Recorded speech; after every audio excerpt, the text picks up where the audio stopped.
Ayan, alasada. Alas 3 na nga rin ng hapon sa ganap na ito kaya nagmeryenda na rin kami. Ang ganda talaga ng paligid kapag ka may sikat ng araw.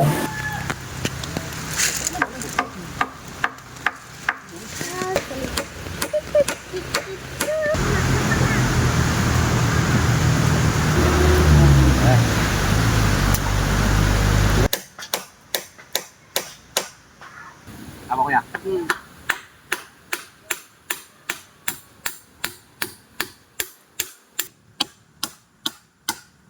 Ito nga ang pinsan kong siguryo ay sanay na rin sa gantong trabaho. At hindi ko nga rin na-expect na ganito na yung kalalabasan sa buong maghapon na nagtrabaho dito mula sa pagkuha ng mga kawayan, mga haligi, pagpapako at pamimili at pagdi-deliver ng mga materyales ay ito na ang kinalabasan. O sana makasubaybay ka sa ating Kubo serye. Maraming salamat sa panonood. Bukas na lang ulit. Ingat. Bye-bye. God bless.